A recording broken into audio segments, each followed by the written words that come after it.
कि आप सभी बहुत अच्छे होंगे।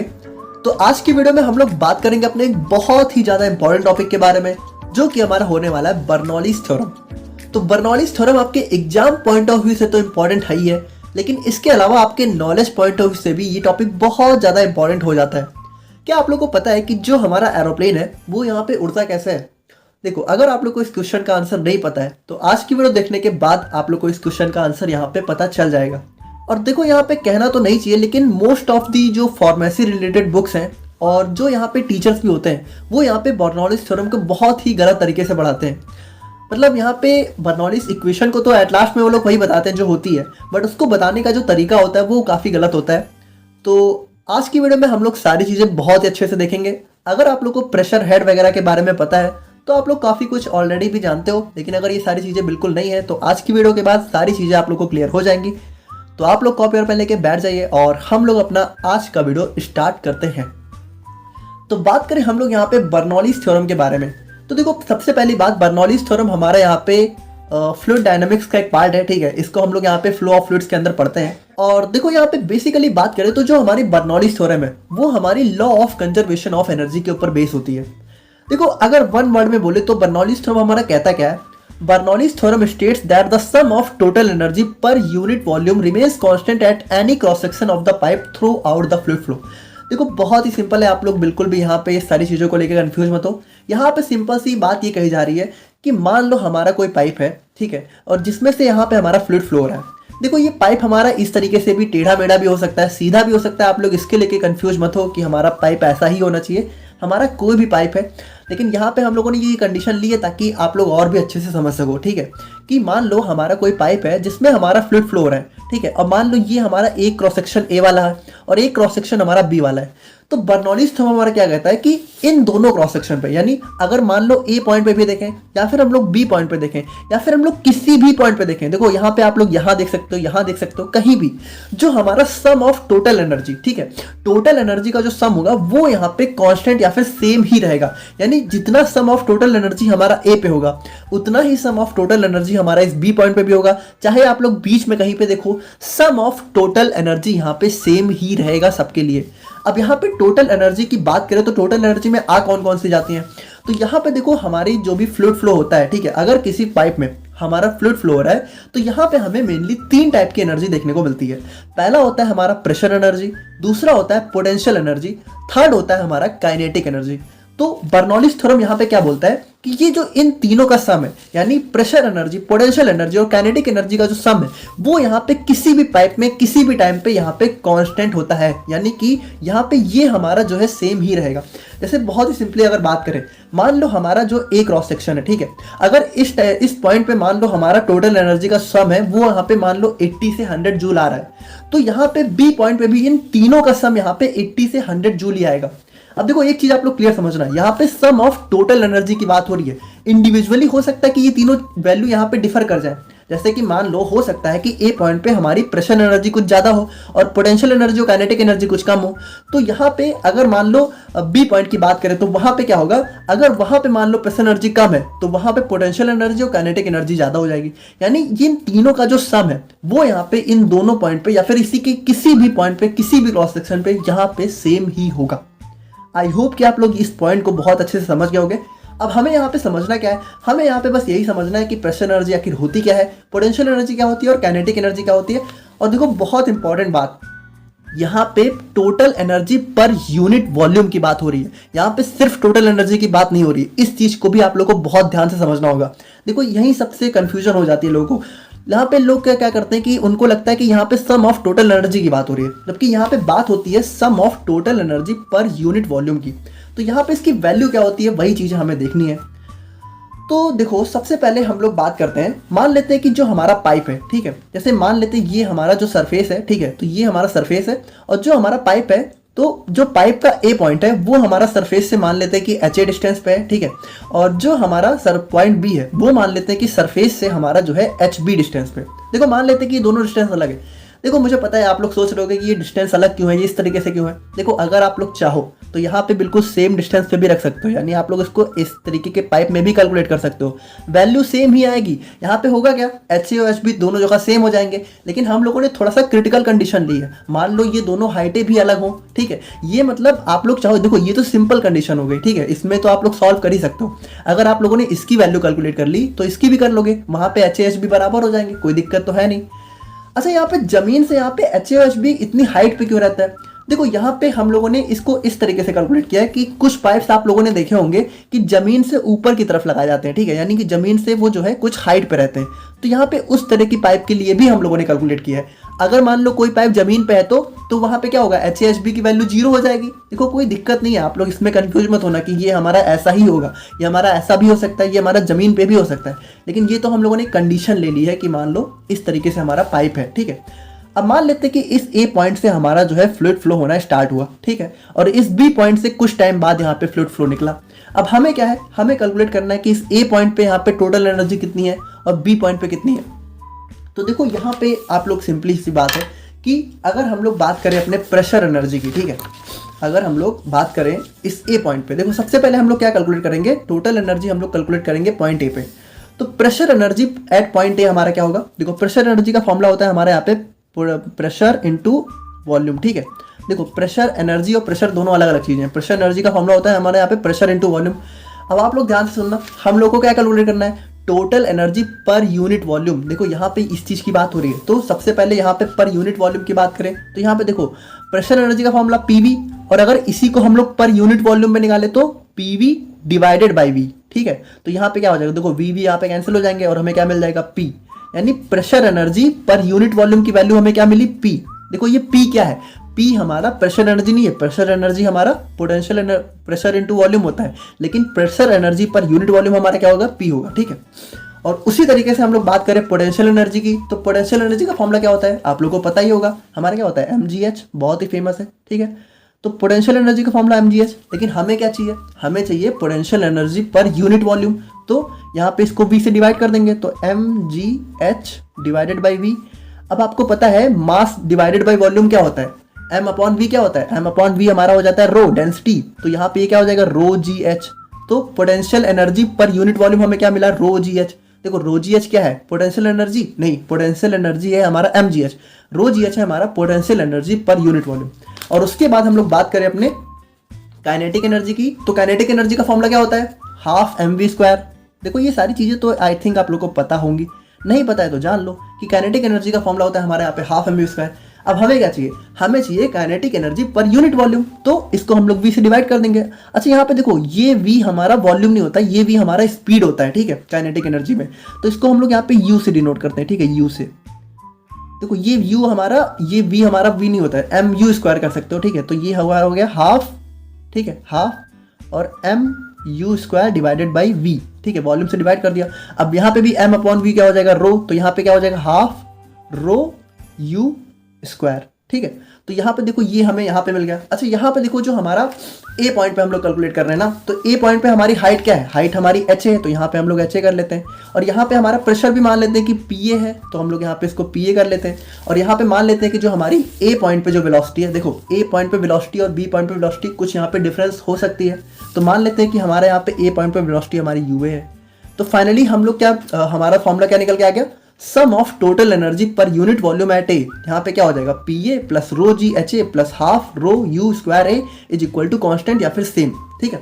तो यही चीज तो हमारा बर्नौलीज थ्योरम देखो सिंपली कह रहा है। बर्नौलीज थ्योरम क्या कह रहा है, the sum of total energy per unit volume. देखो ये हमारी तीनों एनर्जी होती है टोटल, तो पर यूनिट वॉल्यूम, देखो ये हम लोगों ने पर यूनिट वॉल्यूम में ही तो निकाली है। देखो ये हमारी पर unit volume PA plus rho GHA plus half रो UA², और यहाँ पे ये क्या होगा, इसका जो टोटल सम होगा वो यहाँ पे कांस्टेंट होगा। और यही चीज हमारा यहाँ पे बर्नौलीज थ्योरम सिंपली कहता है, तो इसमें कुछ खास बात है नहीं।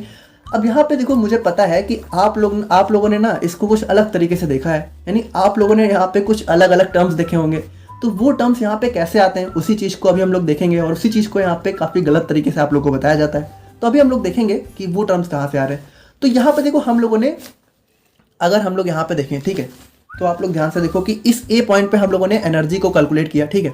यहाँ पे इस A पे हम लोगों ने टोटल एनर्जी कैलकुलेट करी, तो क्या आई हमारी, आप लोग यहाँ पे देखो वही चीज़ हम लोगों ने ऑलरेडी देख ली कि टोटल एनर्जी, अच्छा यहाँ पे प्रेशर है, ये एनर्जी होगा, अभी हम इसको सही कर देंगे, आप परेशान मत होना, ठीक है। तो total energy per unit volume at point A हमारी क्या निकल के आ गई, P A plus rho ji h A plus half rho u square A is equal to constant. देखो इस चीज़ में कोई कंफ्यूजन तो नहीं है, बिल्कुल क्लियर है ना। देखो ये हमारी क्या है, यहाँ पे हम लोगों ने पर यूनिट वॉल्यूम पे एनर्जी को कैलकुलेट किया है, यहाँ पे टोटल एनर्जी नहीं है। ये चीज़ें आप लोगों को क्लियर होनी चाहिए, ठीक है। तो हम लोगों ने देखो सबसे पहले हम लोगों ने एनर्जी कैलकुलेट करी पॉइंट ए पे, अब हम लोग यहाँ पे एनर्जी कैलकुलेट करते हैं पॉइंट बी पे, ठीक है। तो देखो यहाँ पे बस आप लोगों को क्या करना है, सिंपल सा कुछ नहीं करना है, बिल्कुल बस जहाँ पे आप लोग का एच ए था वहाँ पे एच बी कर देना है, ठीक है, और जहाँ पे पी ए था वहाँ पे पी बी कर देना है। देखो अब हम लोग क्या करेंगे, इस पॉइंट बी पे कैलकुलेट करेंगे। तो देखो पॉइंट बी पे हमारे एच की वैल्यू कितनी है, एच बी है। तो यहाँ पे अगर हम लोग बात करें तो पोटेंशियल एनर्जी का फॉर्मूला यहाँ पे क्या हो जाएगा, एम जी एच, फिर potential energy per unit volume तो वी से डिवाइड करेंगे तो क्या आ जाएगा, रो जी एच बी, क्योंकि हाइट यहाँ पे एच बी है। और उसके बाद pressure energy at point B की बात करें तो pressure into volume divided by V, तो हमारा पी बी आ गया। और काइनेटिक एनर्जी की बात करें तो half m u square divided by V, तो हमारा हो गया half rho you B square, ठीक है। यानी यहाँ पे हमारी मान लेते हैं वेलोसिटी हमारी यू बी होगी, यहाँ पे वेलोसिटी हमारी यू ए होगी, यहाँ पे मान लेते हैं प्रेशर पी ए था, यहाँ पे प्रेशर कुछ पी बी हो जाएगा, ठीक है। हो सकता है कि ये दोनों सेम भी हो सकता है, डिफरेंस हो, हम लोग मान लेते हैं कि डिफरेंस कंडीशन है, ठीक है। तो यहाँ पे भी देखो वही चीज़ तो है कि अगर हम लोग यहाँ पे भी टोटल एनर्जी को सम कर देंगे तो कांस्टेंट ही तो आएगा। तो अगर हम लोग यहाँ पे बर्नौलीज थ्योरम के हिसाब से देखें, ठीक है, Now according to Bernoulli's theorem, the sum of total energy remains constant और same at any cross section। यानी यहाँ पे देखो इसका जो टोटल सम है वो यहाँ पे जितना A पे है उतना ही तो B पे होगा। यानी हम लोगों ने जो A और B को अलग अलग कैलकुलेट किया है, ये दोनों हमारे इक्वल होने चाहिए अकॉर्डिंग टू बर्नौलीज सर, है ना। Hence total energy at point A is equal to total energy at point B। देखो यहाँ पे टोटल एनर्जी से मतलब वही है total energy per unit volume, ठीक है। इतना तो आप लोग समझदार हो ही चुके हो अब तक। तो यहाँ पे क्या होगा, जितना हमारा पी है, देखो पी ए पे हम लोगों ने क्या कैलकुलेट किया था, P A plus rho ji h A plus half rho u square है, उतनी ही हमारी। और हम लोगों ने बी पे क्या कैलकुलेट किया था, rho B P B plus rho ji H B plus half rho you B square. तो ये दोनों हमारे क्या हो जाएंगे, इक्वल हो जाएंगे। तो बस देखो सिंपल सा यही तो हमारा बर्नौलीज थ्योरम कहता है कि यहाँ पे जितनी टोटल एनर्जी का सम यहाँ पे होगा उतना ही यहाँ पे भी होगा, और वही चीज है। तो यही है सिंपल सी बर्नौलीज इक्वेशन। तो आखिर यहाँ पे गलती कहाँ पे है, ठीक है, यानी कि बुक्स वगैरह में क्या चीजें गलत तरीके से दी रहती हैं। यहाँ पे देखो आप लोग को जो बुक में इक्वेशन दिखती है वो हमारी होती है ये वाली, ठीक है। अगर अभी तक आप लोगों ने बर्नौलीज थ्योरम को कहीं अपने क्लास वगैरह में पढ़ा है तो आई थिंक कि आप लोगों को ये वाली इक्वेशन पढ़ाई गई होगी। अब आप लोग अभी तक कंफ्यूज हो गए कि ये इक्वेशन कहाँ से आई और ये कहाँ से आई। तो यहाँ पे देखो इसके लिए आप लोग को समझना होगा हमारा प्रेशर हेड को। देखो आप लोगों ने आई होप कि स्टार्टिंग से आप लोग वीडियो देखते आए हो, तो स्टार्टिंग में जो हमारी फर्स्ट वीडियो थी उसमें हम लोगों ने बात किया था प्रेशर ऑफ फ्लूइड्स के बारे में। तो आप लोगों को पता है कि मान लो यहाँ पे हम लोगों ने कोई दो बॉक्सेस लिए, ठीक है, कोई दो हम लोगों ने सिलेंडर लिए और इसमें हम लोगों ने सेम ही फ्लूइड लिया है, ठीक है। यहाँ पे भी जो हमारा फ्लूइड है इस सिलेंडर में भी वो भी ए है और इसमें भी ए है, ठीक है। अब अगर मान लो इस सिलेंडर में, ठीक है, ध्यान से देखना, इस सिलेंडर पे मान लो इस एच हाइट पे, ठीक है, यहाँ पे इस वाली एच हाइट पे मान लेते हैं कि इसकी वैल्यू हमारी है H1, ठीक है। यानी मान लेते हैं कि इस पॉइंट पे अगर मैं आप लोगों से कहूँ कि हमारा इस फ्लूइड की वजह से, ठीक है, इस फ्लूइड की वजह से इस पॉइंट पे पार्टिकुलरली कितना प्रेशर लग रहा है, तो आप लोग इसकी वैल्यू कैसे बता सकते हो, सिंपल है, हम लोगों ने पढ़ा कि प्रेशर का फॉर्मूला होता है हमारा रो जी एच। तो अब देखो इस फ्लूइड का हमारा रो मान लेते हैं कि रो ही है, जी भी, और देखो जी की वैल्यू तो सेम ही रहती है, तो जी हमारा कॉन्स्टेंट है, ठीक है। अब यहाँ पे एच की वैल्यू हम लोग पुट कर देंगे H1, तो हमारा इसकी वैल्यू निकल के, ठीक है, इसको हम लोग सॉल्व करेंगे तो वैल्यू निकल के आ जाएगी। अच्छा मान लो अगर हम लोग इसी पॉइंट पे, देखो अभी हमारा फ्लूइड बिल्कुल सेम ही है, फ्लूइड नहीं चेंज हो रहा है, लेकिन यहाँ पे पॉइंट हम लोगों ने चेंज कर दिया। देखो सबसे पहले मैंने आप लोगों से पूछा इस पॉइंट पे वैल्यू बताओ, तो इसकी डिस्टेंस हाइट थी हमारी H1, तो आप लोगों ने बता दिया रो जी H1। अगर मान लो मैं आप लोगों से पूछूं कि आप मुझे इस पॉइंट पे आप वैल्यू बताओ प्रेशर की, तो क्या प्रेशर अभी भी रो जी H1 होगा, बिल्कुल नहीं। अब हमारा प्रेशर जो है चेंज हो जाएगा, मान ले, क्योंकि यहाँ पे हाइट हमारी कुछ डिफरेंस है, मान लेते हैं H2 है, तो प्रेशर हमारा कितना निकल के आ जाएगा, प्रेशर हमारा निकल के आ जाएगा रो जी H2। अच्छा एक बात बताओ, ध्यान से देखना, क्या यहाँ पे देखो ये दोनों फ्लूइड अगर सेम है तो क्या यहाँ पे इन दोनों का रो सेम होगा। देखो रो क्या होता है, रो होता है डेंसिटी, तो डेंसिटी तो भाई फ्लूइड की क्वांटिटी होती है, वो तो यहाँ पे चेंज होगी नहीं, तो जितना यहाँ पे रो इसका होगा उतना ही तो रो इसका भी होगा, यानी रो तो इन दोनों का सेम है। और जी, जी क्या होता है भाई, जी तो होता है हमारा एक्सीलरेशन ड्यू टू ग्रेविटी, जिसकी वैल्यू 9.8 जो कि कांस्टेंट है, तो ये दोनों भी तो सेम होंगे। यानी अगर हम लोग यहाँ पे इन दोनों केस में बात करें, देखो ये हमारा केस 1, ये हमारा केस 2, ठीक है, इन दोनों केस में फ्लूइड सेम है और यहाँ पे हम लोगों ने प्रेशर को डिफरेंट पॉइंट्स पे जब कैलकुलेट करने को बोला, तो यहाँ पे डिफरेंस किस में आ रहा है, क्या रो में कोई डिफरेंस आ रहा है, देखो रो तो दोनों का सेम है, क्या जी में कोई डिफरेंस आ रहा है, जी भी दोनों का सेम है, क्या H में डिफरेंस आ रहा है? जी हाँ, H में डिफरेंस आ रहा है। H यहाँ पे हमारा H1 है और H यहाँ पे हमारा H2 है। यानी देखो, अगर हम लोग ध्यान से देखें तो जो हमारा प्रेशर है, क्या वो हमारा मेनली इस H1 और इस H2 पे नहीं डिपेंड कर रहा है? भाई देखो, रोजी तो दोनों के लिए सेम ही होगा, तो हमारा जो प्रेशर है वो तो मेनली हमारा हाइट पे डिपेंड कर रहा है। तो देखो, वही चीज़ है कि फ्लूइड के केस में क्या होता है, जो हमारा प्रेशर है वो हमारा मेनली हाइट पे डिपेंड करता है। और अगर हम लोग मान लो इस इक्वेशन को रो जी से डिवाइड कर दें, ठीक है, इन दोनों को रो जी से डिवाइड कर दें, तो हमारा क्या है, कोई फर्क आएगा? देखो, अगर मान लो इन दोनों को रोजी से, जैसे रोजी यहाँ पे हम लोग हटा लें, ठीक है, और अगर सिर्फ हम लोग इस H1 और H2 को कैलकुलेट करें, तो क्या हम लोग इस प्रेशर को नहीं बता सकते? क्योंकि भाई रोजी तो यहाँ पे कांस्टेंट होगा दोनों के लिए, ठीक है। अगर हमें इन दोनों के बीच में प्रेशर डिफरेंस को बताना है तो हम लोग सिर्फ H1 और H2 को कैलकुलेट करके नहीं बता सकते। और इसी चीज को हम लोग बोलते हैं यहाँ पे प्रेशर हेड, ठीक है। प्रेशर हेड यानी कि जो हमारा, देखो, प्रेशर हेड की बात, पहली बात हम लोग जनरली सिर्फ और सिर्फ फ्लूइड के केस में करते हैं। और प्रेशर हेड बेसिकली क्या होता है कि प्रेशर में जो है हाइट की वजह से जो प्रेशर लग रहा होता है, ठीक है, यानी फ्लूइड के केस में एक फ्लूइड कॉलम की हाइट की वजह से जो प्रेशर लगता है उसी को हम लोग बोलते हैं प्रेशर हेड। देखो, प्रेशर हेड जनरली एक टाइप से कह सकते हो प्रेशर ही है, कोई बहुत ही अलग टर्म नहीं है। बस यहाँ पे क्या होता है कि फ्लूइड के केस में जो हमारा प्रेशर है वो मेनली हाइट पे डिपेंड करता है। तो अगर हम लोग चाहें तो रो जी को यहाँ पे हम लोग जो है गायब भी कर सकते हैं और सिर्फ H1 और H2 के केस में हम लोग प्रेशर को डिफाइन कर सकते हैं, समझ रहे हो? तो ये चीज होती है प्रेशर हेड। तो यहां पे देखो, अगर हम लोग इस इक्वेशन को, ठीक है, अगर हम लोग इस इक्वेशन को जो है पूरी इक्वेशन को रो जी से डिवाइड कर दे, तो देखो ध्यान से देखना, यहां पे क्या लिखा हुआ, PA प्लस रो जी HA plus half rho u square, ठीक है, is equal to PG PB plus rho g HP plus half rho UB square. अगर हम लोग इसको रो जी, अगर हम लोग इसको देखो इस रो जी, क्योंकि देखो रो और जी हमारा लगभग कांस्टेंट ही होता है ना, तो रो जी से अगर हम लोग डिवाइड करें तो कोई इक्वेशन में फर्क तो होगा नहीं। देखो, जब दोनों तरफ हम लोग डिवाइड करेंगे तो इक्वेशन तो सेम ही रहेगी ना। इतना तो आप लोग मैथमेटिक्स बहुत ही बेसिक है, जानता ही होगे कि दोनों तरफ डिवाइड कर सकते हैं, कोई दिक्कत नहीं है, इक्वेशन सेम रहेगी। तो मान लो हम लोगों ने इस इक्वेशन को रो जी से डिवाइड किया, पूरी इक्वेशन को, तो अब आप लोग ध्यान से देखना, PA divided by rho G is equal to rho ji HA divided by rho G. ध्यान से देखना, ठीक है, बहुत इंपॉर्टेंट चीज़ है जो कि आप लोगों को टीचर्स मेनली नहीं बताते हैं, ठीक है, डिवाइडेड बाई रो जी, और इसको भी डिवाइडेड बाई रो जी। तो अब आप लोग देखो, यहाँ पे क्या हुआ, यहाँ पे तो कुछ कटेगा नहीं। अच्छा, यहाँ पे क्या कटेगा, यहाँ पे ये PG और ये PG कट जाएगा, ठीक है, पूरा। और यहाँ पे ये रो और ये रो कट गया, और यहाँ पे भी ये PG और ये PG कट गया, सॉरी रोजी कट गया, ठीक है। और यहाँ पे हमारा ये रो और ये रो कट गया। तो अब हम लोग देखें तो इक्वेशन हमारी क्या निकल के आएगी, ध्यान से देखना, PA divided by rho g plus, अब यहाँ पे क्या बचा, यहाँ पे सिर्फ HA बचा, ठीक है, यहाँ पे सिर्फ HA बचा, और यहाँ पे क्या बचा, हाफ, देखो यहाँ पे बचा हमारा UA square divided by 2G। देखो, UA square divided by 2G, यहाँ पे ये चीज होता। और यहाँ पे क्या बचा, यहाँ पे बचा PB divided by rho g plus, यहाँ पे और क्या बचा, HB प्लस, और क्या बचा, UB square divided by 2G। और ये इक्वेशन है जो कि आप लोग अक्सर पढ़ते हो, ठीक है, और इसी को आप लोग जो है फ्लूइड के केस में बर्नौलीज थ्योरम के अंदर पढ़ते हो।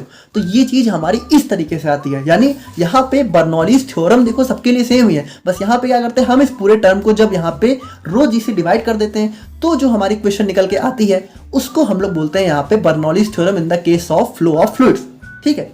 तो अब आप लोग यहाँ पे ध्यान से समझो, देखो लोग गलती कहाँ पे करते हैं, देखो यहाँ तक भी चलो कोई गलती नहीं है, गलती यहाँ पे करते हैं कि यहाँ पे आप लोग को बताया जाता है कि ये PA डिवाइडेड बाई रो जी हमारा क्या होता है, ये हमारा होता है प्रेशर एनर्जी, और HA को बताया जाता है पोटेंशियल एनर्जी, और यहाँ पे UA स्क्वायर बाई 2G को बताया जाता है हमारी काइनेटिक एनर्जी। जबकि भाई ये गलत बात है, इसको हम लोग बोलते हैं काइनेटिक हेड। इसको ध्यान से देखना, देखो जब हम लोगों ने इसको रोजी से डिवाइड कर दिया, ठीक है, इन सारी इस इक्वेशन को ध्यान से समझना। देखो ये बहुत इंपॉर्टेंट चीज़ है जो कि अगर आप लोगों ने अभी तक नहीं पढ़ी है तब तो कोई दिक्कत नहीं है, बट अगर आप लोगों ने पढ़ी है तो आप लोगों को पता होगा, आप लोगों को गलत तरीके से बताया गया है कि आप लोग को, देखो ये इस इक्वेशन को जो हम लोगों ने रोजी से डिवाइड कर दिया तो हमें ये मिला, और इस चीज को हम लोग क्या बोलते हैं, देखो इस PA डिवाइडेड बाई रोजी को हम लोग बोलते हैं प्रेशर हेड, ना कि प्रेशर एनर्जी।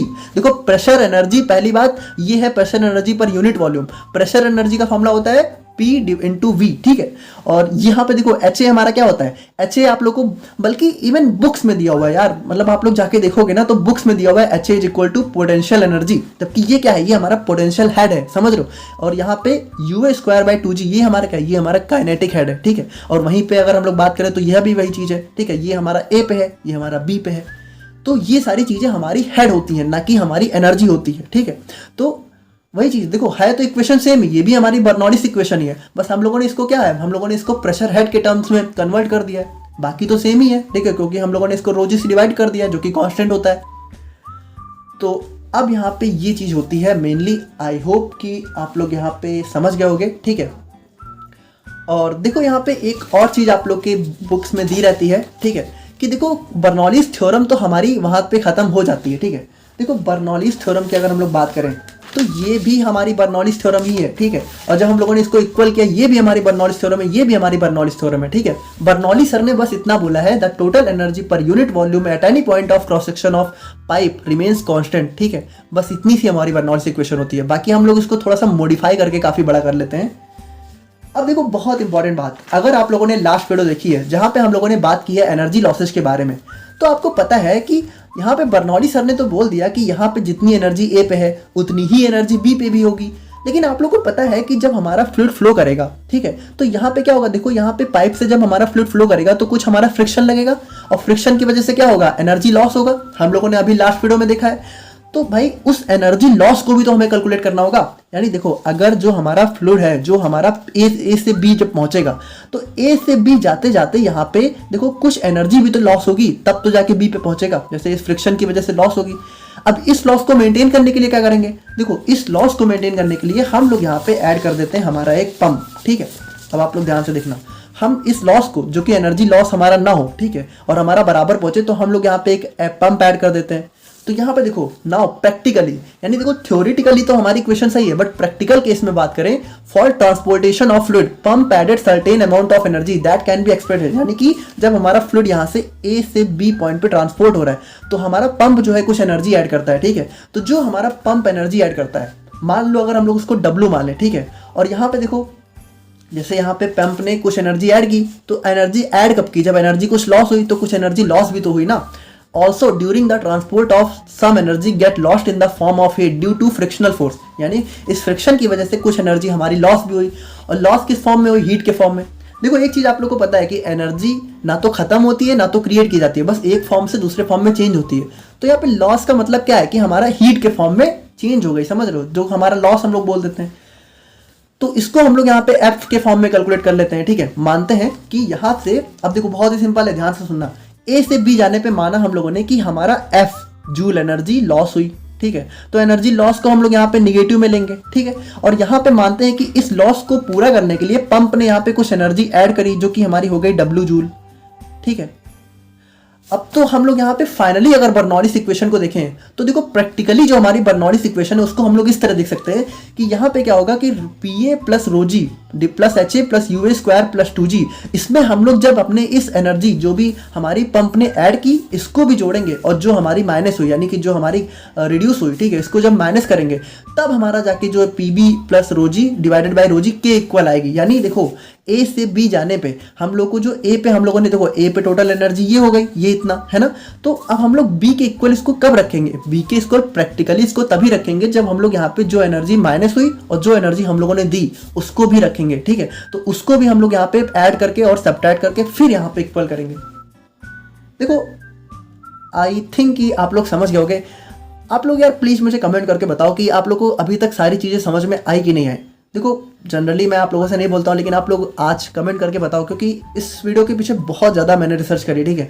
तो आप लोग प्लीज़ मुझे कमेंट करके बताओ कि ये सारी चीज़ें आप लोग को समझ में आई कि नहीं आई।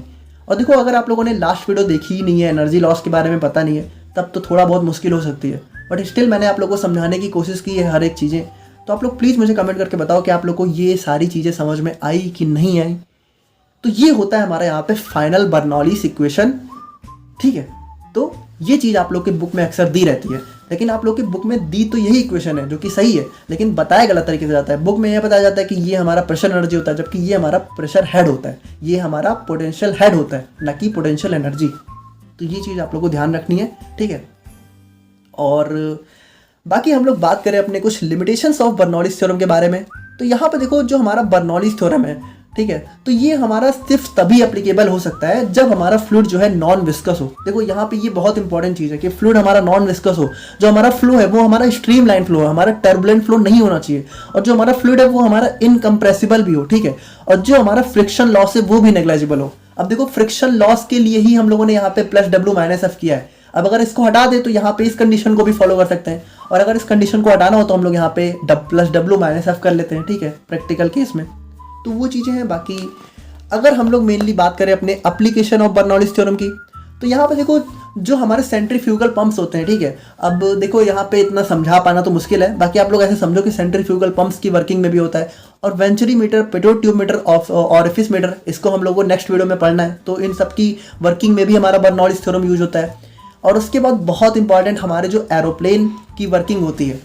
अब आप लोग ध्यान से देखना, देखो हम लोगों ने क्या देखा कि जो हमारी सम ऑफ टोटल एनर्जी है वो हमारी सेम ही रहेगी, है ना, चाहे किसी भी पॉइंट पे हो। अच्छा, यहाँ पे देखो मान लो अगर हम लोग माने कि ये जो हमारी प्रेशर एनर्जी है, ठीक है, देखो ये तो हमारा हेड है, ठीक है, हम लोग इसको नॉर्मली इक्वेशन के टर्म में देखते हैं। जैसे ये वाले जो हमारा सम ऑफ टोटल एनर्जी था, तो ये पी हमारा क्या था, pressure energy per unit volume. अगर हम लोग इसको जनरली देखें तो क्या ये हमारा मेनली हमारे प्रेशर पे ही तो डिपेंड कर रहा है। देखो प्रेशर एनर्जी हमारी मेनली तो प्रेशर पे ही डिपेंड कर रही है, यहाँ पे वॉल्यूम भी है। अभी समझो ऐसे थोड़ा समझने के लिए, ठीक है, हम लोग ये समझ रहे हैं कि एरोप्लेन कैसे उड़ता है, ठीक है। तो प्रेशर एनर्जी हमारी मेनली प्रेशर पर डिपेंड करती है, और काइनेटिक एनर्जी हमारी मेनली यू, और यू क्या होता है, यू होता है हमारा वेलोसिटी, तो मेनली ये हमारी वेलोसिटी पे डिपेंड करती है। देखो इस चीज़ को समझना, जो प्रेशर एनर्जी है, ठीक है, प्रेशर एनर्जी है वो मेनली, ठीक है, मेनली हमारी डिपेंड करती है किस पे, प्रेशर पे। और जो हमारी काइनेटिक एनर्जी है, ठीक है, तो काइनेटिक एनर्जी हमारी मेनली डिपेंड करती है हमारे यू पे, यू हमारी मतलब वेलोसिटी, ठीक है, वेलोसिटी पे और प्रेशर पे, ठीक है। और यहाँ पे देखो पोटेंशियल एनर्जी की बात हम लोग तभी करते हैं जब हमारी हाइट का डिफरेंस हो या फिर हाइट वगैरह की चीज़ें हो। अगर मान लो हमारी हाइट का कोई डिफरेंस नहीं है, हाइट है ही नहीं, तो हमारी पोटेंशियल एनर्जी की हम लोग बात नहीं करेंगे। तो हम लोग सिंपली ये भी कह सकते हैं कि pressure energy plus kinetic energy का भी जो वैल्यू है वो यहाँ पे सेम रहेगी। यानी हम लोग ये कह सकते हैं, ध्यान से देखना, कि एक किसी जगह पे जो हमारा प्रेशर, ठीक है, प्रेशर प्लस वेलोसिटी की जो वैल्यू है, ठीक है, वो हमारी यहाँ पे कह सकते हो सेम ही रहेगी। तो यहाँ पे देखो होता क्या है, ध्यान से देखना, जैसे ये जो हमारे एरोप्लेन्स वगैरह होते हैं, ठीक है, मान लेते हैं ये हमारा कोई एरोप्लेन है, ठीक है, तो जब एरोप्लेन, देखो क्या होता है, एरोप्लेन के लिए यहाँ पे लेन्स होती है, ठीक है, तो देखो एरोप्लेन कैसे उड़ता है आप लोगों को पता है ना, एरोप्लेन सबसे पहले यहाँ पे अपनी लेन पे बहुत तेजी से कुछ दूर तक जाता है और उसके बाद यहाँ पे उड़ान भरता है। तो यहाँ पे ये उड़ता कैसे है, मतलब कैसे यहाँ पे ये इतनी दूर जाने के बाद उड़ता है, और इतनी दूर आकर जाता क्यों है, यहाँ से डायरेक्टली क्यों नहीं उड़ पाता है। देखो होता क्या है, ध्यान से समझना, थोड़ा फील लेने वाली बात है कि जब एरोप्लेन यहाँ पे जाता है, यहाँ पे, तो यहाँ पे क्या होता है, बहुत तेजी से जाता है। अच्छा, जब बहुत तेजी से जाता है तो देखो जैसे ये जो एरोप्लेन का ये वाला आप लोग ये देख रहे हो, ठीक है, इसको हम लोग क्या बोलते हैं, एरोप्लेन्स की पर, मतलब एरोप्लेन्स की जो आर्म्स होती है, ठीक है, मतलब पर बोल सकते हो, ठीक है। तो यहाँ पे क्या होता है, देखो स्टार्टिंग में क्या होता है कि ये जो एरोप्लेन्स की आर्म है, ठीक है, जब तक ये यहाँ पे मोशन में नहीं है तब तक यहाँ पे इस आर्म के ऊपर जितना प्रेशर है उतना ही प्रेशर यहाँ पे नीचे। देखो इसको ऐसे समझो कि ये मान लो हमारी ये आर्म है एरोप्लेन की, तो स्टार्टिंग में जितना प्रेशर इसके ऊपर है उतना ही प्रेशर इसके नीचे भी लग रहा है, ठीक है, और यहाँ पे वेलोसिटी भी दोनों जगह सेम है। लेकिन जैसे ये एरोप्लेन हमारा मोशन में हुआ, ठीक है, तो हुआ क्या, अब देखो हुआ ये, अच्छा यहाँ पे देखो प्रेशर भी सेम है, वेलोसिटी भी सेम है, तो यहाँ पे देखो अभी जैसे ये मोशन में जाएगा वैसे वैसे क्या होगा, इस यहाँ पे जो इस एरोप्लेन का पर है, ठीक है, तो इसके ऊपर वाली साइड यहाँ पे वेलोसिटी यहाँ पे बढ़ना चालू हो जाएगी, ठीक है। तो देखो वेलोसिटी यहाँ पे ऊपर तो बढ़ना चालू हो गई, लेकिन नीचे तो सेम ही है, ठीक है। तो यहाँ पे देखो जब वेलोसिटी ऊपर बढ़ेगी तो होगा क्या, देखो ये प्रेशर और वेलोसिटी तो सेम ही रहनी है, तो जब वेलोसिटी ऊपर बढ़ेगी तो प्रेशर यहाँ पे ऊपर क्या होगा, प्रेशर यहाँ पे ऊपर रिड्यूस हो जाएगा, ठीक है, और प्रेशर यहाँ पे ऊपर रिड्यूस हो जाएगा और नीचे तो अभी भी प्रेशर ज्यादा है। देखो ध्यान से समझना, यहाँ पे ये जो एरोप्लेन है इसके नीचे का प्रेशर अभी भी ज्यादा है, लेकिन ऊपर से यहाँ पे प्रेशर रिड्यूस होगा क्योंकि इसकी वेलोसिटी यहाँ पे, देखो वेलोसिटी और प्रेशर यहाँ पे एक दूसरे के कह सकते हो इनवर्सली प्रोपोर्शनल होते हैं, ठीक है। अगर वेलोसिटी बढ़ेगी तो प्रेशर घटेगा और अगर वेलोसिटी घटेगी तो प्रेशर बढ़ेगा, ऐसे समझो। तो जब यहाँ पे ये एरोप्लेन मूवमेंट करना चालू करता है तो यहाँ पे क्या होता है, इस प्लेन की जो यहाँ पे ये जो हमारी आर्म होती है प्लेन की, इसके ऊपर साइड यानी ऊपर वाली साइड यहाँ पे वेलोसिटी बढ़ती है क्योंकि स्पीड में जा रहा है, लेकिन नीचे यहाँ पे तो प्रेशर घटता है और नीचे अभी भी प्रेशर बढ़ा है। तो इसकी वजह से क्या होता है, देखो प्रेशर यहाँ पे नीचे हाई है ऊपर लो है, तो होगा क्या, ये हाई प्रेशर यहाँ पे इसको ऊपर की तरफ, देखो हाई प्रेशर हाई से लो की तरफ यहाँ पे प्रेशर लगाएगा, दबाव लगाएगा, जिसकी वजह से क्या होगा, ये यहाँ पे जमीन से उठ के उड़ने लग जाता है। तो इस तरीके से वैसे देखो और भी बहुत सारे मैकेनिज्म होती है, लेकिन ये हमारा बर्नौलीज थ्योरम की वजह से ही यहाँ पे एक इसका एप्लीकेशन देखने को मिलता है। और उसके बाद हम लोग बात करें अपने ब्लोइंग ऑफ रूफ्स की, तो देखो बहुत इंपॉर्टेंट है। जैसे यहाँ पे आप लोगों ने अगर कुछ टीन के ऐसे घर देखो या फिर कुछ ऐसे यहाँ पे मतलब आप लोगों ने फैक्ट्रीज वगैरह देखी हो जहाँ पे टीन्स वगैरह लगी रहती हैं, ठीक है, टीन्स वगैरह, ठीक है, टीन वगैरह लगी रहती हैं। तो आप लोगों ने देखा होगा कि मतलब अगर कभी देखा हो कि जब बहुत तेज हवाएं चलती हैं, ठीक है, कभी कभी बहुत जब आंधी तूफान आता है तो ये टीन्स हमारी उड़ जाती हैं, यानी कि जो हमारी रूफ है वो ब्लोइंग ऑफ रूफ, ठीक है। तो ये टीन आखिर उड़ती कैसे है? देखो यहाँ पे भी वही चीज़ होती है, जब बहुत तेज यहाँ पे आंधी वगैरह चलती है तो यहाँ पे क्या होता है, इस टीन के ऊपर यहाँ पे वेलोसिटी बहुत तेज, वेलोसिटी बहुत बढ़ जाती है ना। और वेलोसिटी जब बढ़ जाती है तो क्या होगा, यहाँ पे प्रेशर घटेगा, ठीक है, प्रेशर यहाँ पे रिड्यूस हो जाएगा। अच्छा देखो, नीचे प्रेशर, ऊपर प्रेशर रिड्यूस हो जाएगा, नीचे तो अभी भी प्रेशर ज़्यादा है, तो अब होगा क्या, हाई से लो पे प्रेशर लगेगा, तो यहाँ पे ऊपर नीचे वाला प्रेशर ऊपर की तरफ दबाव लगाएगा, जिसकी वजह से क्या होगा, जो टीन वगैरह है वो हमारे उड़ जाते हैं, ठीक है। तो ये सारी हमारी कुछ एप्लीकेशंस होती हैं बर्नौलीज़ थ्योरम की। आई होप कि आप लोग को बर्नौलीज़ थ्योरम बहुत अच्छे से क्लियर हो गया होगा। एंड अगर कोई डाउट है तो आप लोग कमेंट करके बताना। मिलते हैं हम लोग यहाँ पे नेक्स्ट वीडियो में। Thank you so much.